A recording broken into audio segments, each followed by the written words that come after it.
First contact under fire.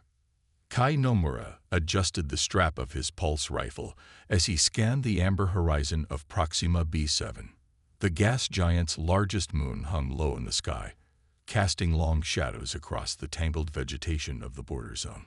4 months into his mercenary contract with the Vexorian Defense Force, and he still wasn't used to the oppressive humidity that clung to everything like a second skin.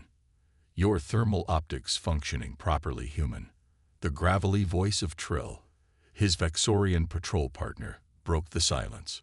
Working fine, Kai replied, tapping the side of his helmet.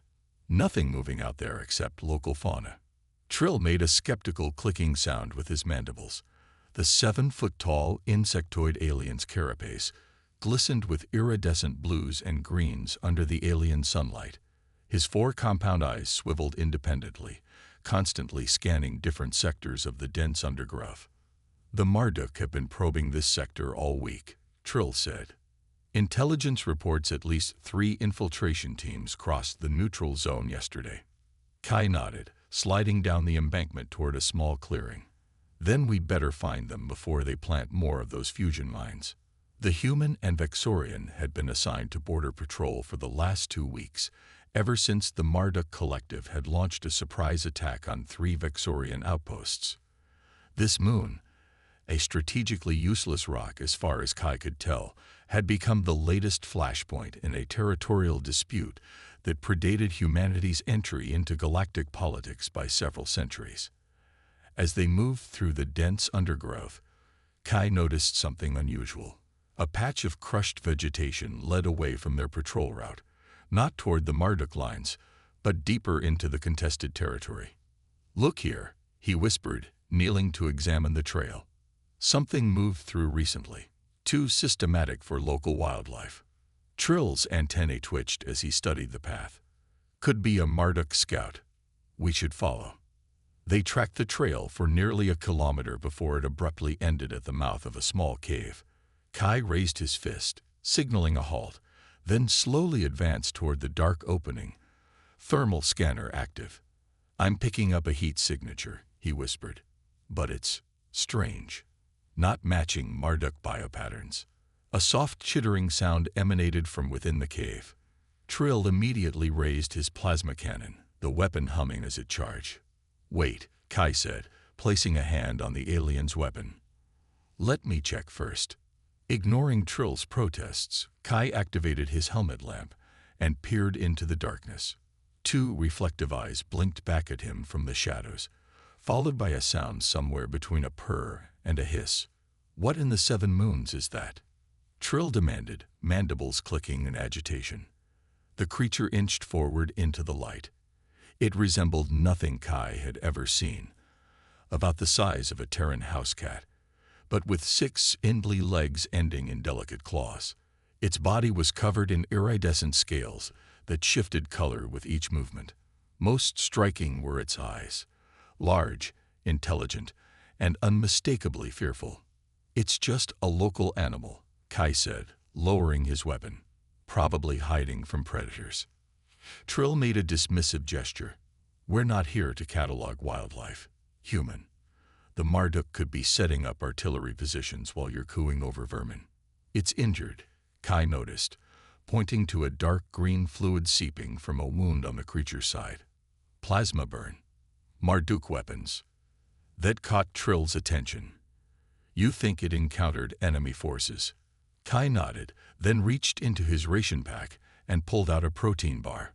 Breaking off a small piece, he tossed it toward the creature, which flinched before cautiously extending a proboscis-like appendage to investigate the offering. "Seriously, human." Trill's compound eyes rotated in what Kai had learned was the Vexorian equivalent of an eye roll. "We're in an active war zone, and you're feeding the local wildlife." Kai shrugged. "My grandfather was a field medic in the Euro-Pacific War. Said you could tell a lot about a battlefield by watching how animals behaved." He tossed another piece of food, which the creature eagerly consumed.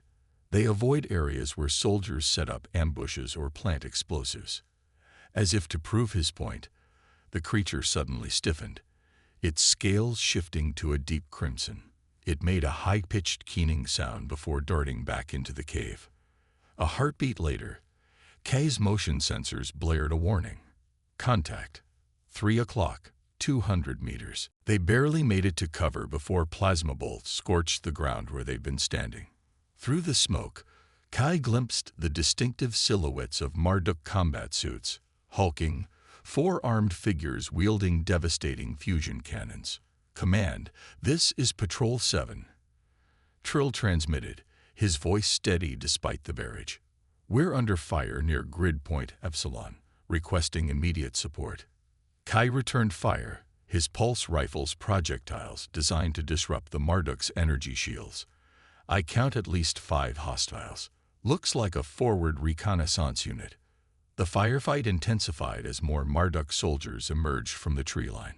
A blast struck dangerously close to their position, showering Kai with superheated dirt and rock fragments.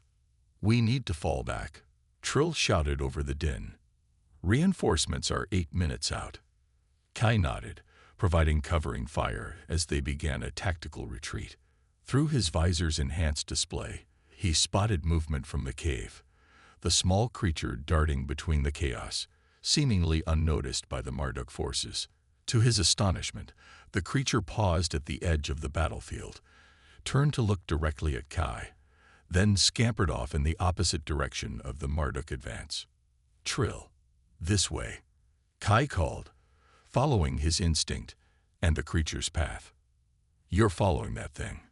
Trill's mandibles clicked in disbelief, but with enemy fire intensifying, he had little choice but to comply. The creature led them through a nearly invisible gap in the dense foliage that opened into a narrow ravine, a perfect natural defensive position.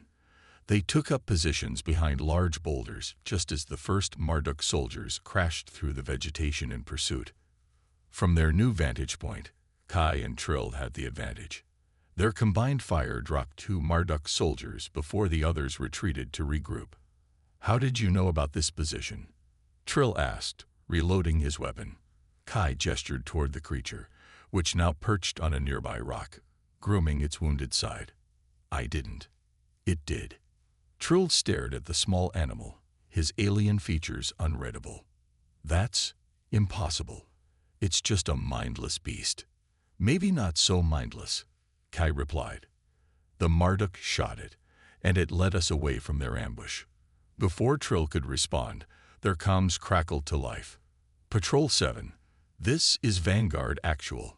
Gunships inbound to your position. Hold tight.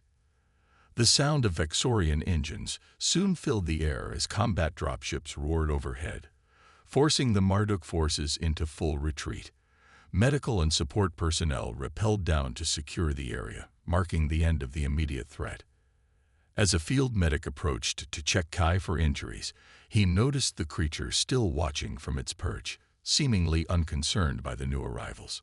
Hey, could you take a look at something else?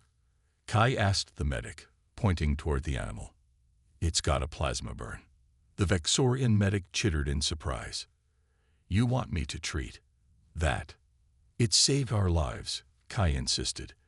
Least we can do is patch it up.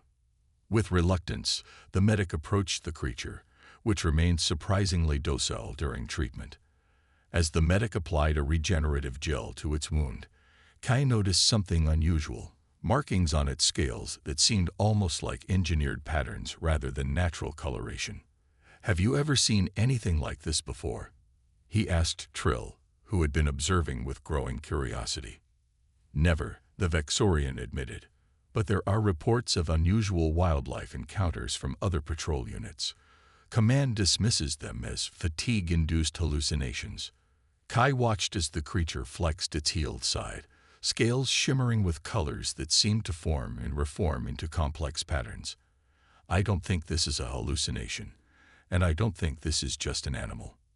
Later, back at the forward operating base, Kai sat in the mess hall reviewing sensor data from their encounter. The creature had disappeared during the extraction, vanishing into the undergrowth before anyone could consider bringing it in for study. Trill joined him, setting down a tray of unidentifiable Vexorian rations. Command wants a full report on today's engagement. I left out the part about following a random creature into a ravine. Probably wise, Kai nodded. Though I did some research. There are no cataloged species matching that thing in any of the preliminary xenobiology surveys. Trill's antennae twitched. What are you suggesting? I'm not sure, Kai admitted, but I've requested to be assigned to the same patrol sector tomorrow. Because you think we'll see it again? Because I know we will, Kai replied, pulling up a grainy image captured by his helmet cam. The creature was barely visible at the edge of the frame, but what Kai had noticed was impossible to unsee. A small metallic object glinting on its hindquarters. Look closely. That's not natural. Trill leaned forward, compound eyes focusing on the image. Is that technology? Some kind of device, Kai confirmed. Either someone's monitoring these creatures, or they're more than simple animals. Trill finished. His mandibles clicked thoughtfully. The Marduk Collective arrived in this system 3 standard cycles before us. Perhaps they discovered something we missed, which might explain why they're so determined to control this otherwise unremarkable moon, Kai said. As night fell over the base, alerts sounded as long-range sensors detected multiple Marduk vessels entering the system. Whatever was happening on this forgotten moon was escalating quickly, and Kai couldn't shake the feeling that the small creature they'd encountered was somehow central to the coming conflict. In his quarters, preparing for sleep, Kai was startled by a soft tapping at his window. Peering through the reinforced glass, he found himself staring into the intelligent eyes of the creature from the forest. Around its neck hung what appeared to be a crude collar with a small data crystal attached. The war for Proxima B7 was taking an unexpected turn, and Cade realized he might have just met the key to understanding why 2 interstellar powers were willing to sacrifice so much for this seemingly insignificant world. Unlikely allies.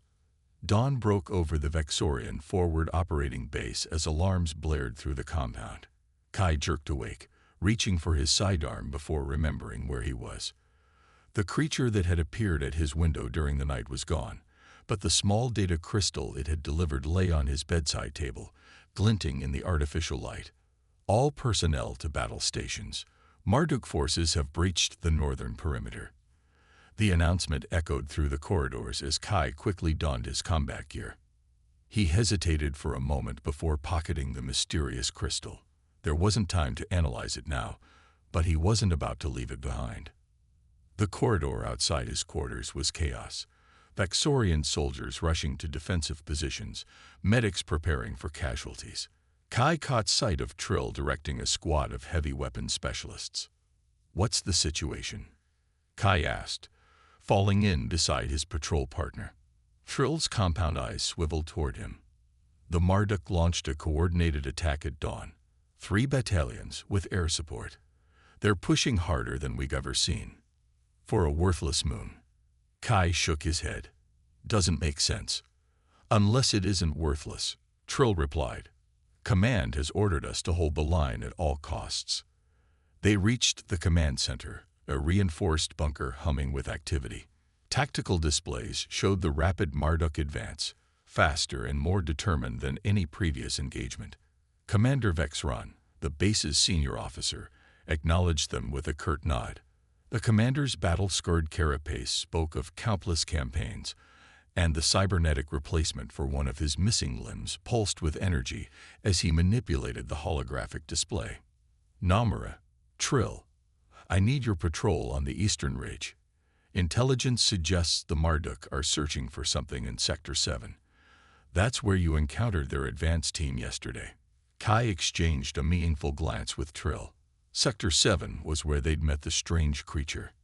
Sir, Kai ventured, did xenobiology ever catalog the native fauna of this moon? The commander's antennae twitched with irritation. This is hardly the time for academic inquiries, human. With respect, Commander, I believe the Marduk interest in Sector 7 may relate to a species we encountered. Kai pulled out his datapad and displayed the image he'd captured. This creature exhibited unusual intelligence and appears to have some form of technological augmentation. Vexran paused, compound eyes focusing on the image. You've seen one of the navigators. Navigators. Trill's mandibles clicked in surprise. You know what these creatures are? The commander hesitated, then motioned them to a private tactical station. This information is classified. 3 cycles ago, our deep science vessel detected unusual quantum signals emanating from this moon. Initial investigation found these creatures, which we designated navigators due to their apparent ability to traverse hyperspatial pathways. Hyperspatial? Kai questioned. You mean they can move through folded space? Not precisely, Vexron explained. They exist simultaneously in multiple dimensional states.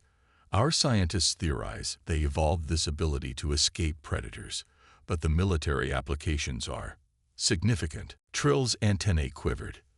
A living quantum communicator that could bypass all known encryption and jamming technologies. Exactly. The commander's voice dropped lower. If the Marduk have discovered this capability. A deafening explosion rocked the command center, cutting off the commander's explanation. Emergency lights flashed as damage reports flooded in. Marduk breached the western perimeter. A communications officer shouted. Heavy casualties. Get to Sector 7, Vexron ordered them. Find any navigator specimens and secure them. The Marduk cannot be allowed to capture them. Minutes later, Kai and Trill were aboard a rapid deployment skimmer, racing toward the eastern ridge. 3 additional Vexorian soldiers accompanied them, all veterans of the ongoing conflict. So we're risking our lives for some multidimensional pets, one of the Vexorians grumbled. For a potential communications technology that could change the course of the war, Trill corrected. Kai remained silent, fingering the data crystal in his pocket. The navigators were clearly more than simple animals, that much he'd already suspected. But what did they want? And why had one specifically sought him out? The skimmer dropped them at the edge of Sector 7, the forest canopy showing signs of recent weapons fire. In the distance, the distinctive whine of Marduk gravity drives indicated they weren't alone. Spread out, stay low, Kai instructed. We need to locate the navigators before the Marduk do. They advanced cautiously through the undergrowth. Kai's thoughts kept returning to the small creature that had visited his quarters. There had been something in its eyes. An intelligence, possibly even a plea. A soft chittering sound stopped him in his tracks. There, perched on a fallen log, was a navigator. Not the same one he'd encountered previously, but similar. It watched them with curious eyes, scales shifting through a kaleidoscope of colors. Contact. Kai whispered into his comm. I found one. Before his teammates could respond, the forest erupted in plasma fire. Marduk soldiers burst from concealed positions, their amphibious bodies encased in powered combat suits. Ambush. Trill shouted, returning fire as they scattered for cover. Kai dove behind a massive tree trunk, pulse rifle already tracking targets. Through the chaos, he saw the navigator disappear in a shimmer of displaced air. There one moment, gone the next. The firefight intensified. One of the Vexorian soldiers fell, carapace shattered by concentrated fire. Another screamed as a Marduk fusion grenade detonated too close, shearing away 2 of his limbs. We're outnumbered. Trill called from his position, requesting immediate air support. Kai knew support wouldn't arrive in time. The Marduk were closing in, using superior numbers to flank their position. He counted at least 15 enemy combatants, with more likely hidden in the dense foliage. As a Marduk soldier crashed through the underbrush toward him, Kai fired a desperate burst, dropping the alien but revealing his own position in the process. Return fire forced him deeper into cover as bark and splinters flew around him. That's when he felt it, a strange tugging sensation at his combat webbing. Looking down, he saw a navigator, the same one from the previous day, recognizable by the distinctive pattern on its scales. The creature tugged insistently at his equipment, then scampered a few meters away before looking back expectantly. Trill. Kai called over the comm. I'm going to try something. Cover me. Without waiting for a response, Kai followed the navigator, which led him through an impossible gap in the vegetation. Behind him, Trill provided covering fire, dropping 2 more Marduk soldiers before following Kai's lead. The navigator led them to what appeared to be a solid rock face, then simply vanished through it. Kai hesitated, then reached out to touch the stone. His hand passed through as if nothing were there. It's a dimensional fold, he realized aloud. Some kind of quantum illusion. Or a trap, Trill warned, but with Marduk forces closing in, they had little choice. Taking a deep breath, Kai stepped through the illusory barrier, Trill close behind. They emerged into an expansive cavern unlike anything Kai had ever seen. The walls pulsed with bioluminescent light in patterns too regular to be natural. Dozens of navigators moved throughout the space, some manipulating crystalline structures similar to the one Kai carried. But most shocking was what occupied the center of the cavern, a massive, sprawling construct that resembled nothing so much as an organic computer, with navigators seamlessly integrating with and separating from its structure. By the 7 moons, Trill whispered, mandibles clicking in awe. The navigator that had led them there scampered up what appeared to be a control platform and integrated itself into the system. Immediately, the crystalline structures throughout the cavern pulsed with light.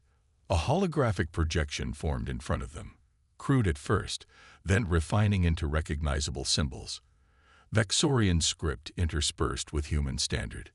Defenders, help. Harvesters, come. Kai stepped forward. You can communicate. You're sentient. We are QUICKMIND. One, and many. The symbols shifted and rearranged. Harvesters take US. Use US. Break US. The Marduk, Trill translated. They're not trying to communicate with the navigators. They're harvesting them. Kai remembered the commander's words about quantum communication. For their dimensional abilities, they're extracting it somehow. Pain. Death. Stolen children. The projection flickered with distress. Your kind different. What you learn. Help. The crystal you gave me, Kai said, pulling it from his pocket. What is it? Mi Emori. Truth. Proof. Kai looked to Trill, who nodded grimly. The Vexorian reached out to take the crystal, placing it into a small analyzer on his combat harness. It's a data storage device, Trill confirmed after a moment. Contains recordings from Marduk research facilities. They're vivisecting these creatures, extracting neural tissue while they're still alive. The projection rippled. Help US. Drive away harvesters. We help you. Kai's comm unit crackled to life. Nomura. Trill. Report status. Commander Vexryan's voice was strained. Marduk forces have overrun the eastern perimeter. Where are you? Before Kai could respond, the cavern trembled as explosive charges detonated near the entrance. Marduk assault troops poured through the dimensional barrier, weapons firing indiscriminately at both the human Vexorian team and the navigators. They found us. Trill shouted, returning fire as they sought cover behind crystalline formations. The navigators scattered in panic, but several fell to the Marduk onslaught. Each death caused the bioluminescent patterns in the cavern to flicker and dim. Kai fired his pulse rifle until the power cell depleted, dropping 3 Marduk soldiers, but more kept coming. Beside him, Trill fought with the ferocity his species was known for, mandibles bared in a war cry as he engaged in close combat when his own weapon overheated. The situation was dire. Kai knew they couldn't hold out much longer against the Marduk forces, but then something extraordinary happened. The navigator that had first led them to the cavern integrated itself more fully with the central construct. The entire structure pulsed with blinding light as dozens of surviving navigators synchronized their movements, scales shifting in perfect unison. Stand ready, the projection warned. Suddenly, reality itself seemed to fold. The cavern expanded and contracted simultaneously, creating a disorienting effect that left Kai struggling to maintain his balance. The Marduk soldiers froze in confusion. their weapons discharging wildly as spatial distortions affected their targeting systems. "What's happening?" Kai shouted to Trill over the increasing roar of what sounded like reality itself tearing. "I think there," Trill began, but never finished the sentence. With a thunderous crack, the dimensional barriers between spaces collapsed entirely. For one eternal moment, Kai perceived multiple realities superimposed: the cavern, the forest outside, the Vexorian base, and a dozen other locations he couldn't identify, all existing in the same space. Then, with shocking abruptness, it ended. The cavern remained, as did Kai, Trill, and the navigators. But the Marduk forces had vanished completely. "Senti away," the projection explained. "Different place. Different time. Cost US great lie." Several navigators lay unmoving near the central construct, their scales faded to dull gray. The survivors moved to them, nudging them gently in what Kai recognized as mourning. "You displaced an entire Marduk assault force." Trill's voice was filled with awe. "Across dimensions. Tempor eroi solution. Navigators fiduciar now. Cannot do again soon." Kai activated his comm unit. "Commander, this is Nomura. The Marduk forces in Sector 7 have been neutralized. We've made contact with the indigenous sentient species. They're allies, not resources." After a tense silence, Vexron's voice crackled through. "Explain, human. The creatures you call navigators are a collective intelligence. The Marduk have been capturing and dissecting them for their dimensional technology. They came to us for help." Another pause. "And the Marduk battalion?" Kai glanced at Trill, who nodded encouragingly. "The navigators removed them from our dimensional space. I don't fully understand it, but they won't be a threat anymore." The implications were clear. A species that could simply remove enemies from reality itself was not one to be trifled with or exploited. Days later, in a hastily constructed diplomatic chamber at the edge of the Navigator Cavern, Commander Vexran faced the holographic projection of the Quickmund Collective. "On behalf of the Vexorian hegemony, I formally recognize the sovereignty of the Quickmund and pledge non-interference in your affairs," the commander intoned, following the script that Kai and Trill had helped negotiate. "Accepted. Appreciated. Alliance beneficial." The projection shifted and reformed. "We'll assist communications. We'll not be weapons." The terms were simple. The navigators would provide limited quantum communication assistance to the Vexorians, allowing instant transmission across vast distances, but would not be used offensively or harvested for their abilities. In exchange, the Vexorians would protect their moon from future Marduk incursions.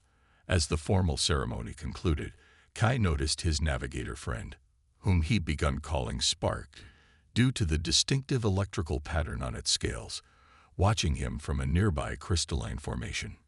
"Guess this means we won't be patrol partners anymore," Kai said to Trill as they observed the proceedings. The Vexorian's mandibles clicked in what Kai had learned was amusement. On the contrary, Command has created a new diplomatic security unit. We're being reassigned as the official liaison team to the Quickmind. Kai smiled. "I think I can live with that assignment." Spark scampered over, integrating briefly with a nearby crystal to project. "For Andes. Defenders. Stay." "We're staying," Kai confirmed, kneeling to let the creature climb onto his shoulder. "There's too much to learn here." As they exited the cavern into the amber light of the alien forest, Kai reflected on how quickly everything had changed. What had begun as a simple border patrol had uncovered an entirely new sentient species and potentially altered the course of the interstellar conflict. The war would continue elsewhere, but here on this moon, this unexpectedly crucial world, humans, Vexorians, and navigators had found common ground. It wasn't peace for the galaxy, but it was a start. Spark chittered happily on his shoulder, scales shifting through a kaleidoscope of colors as it sensed his thoughts. The universal translator Trill had programmed attempted to keep up. "Nilu beginning," many Puos abilities, explore together. Kai couldn't have said it better himself.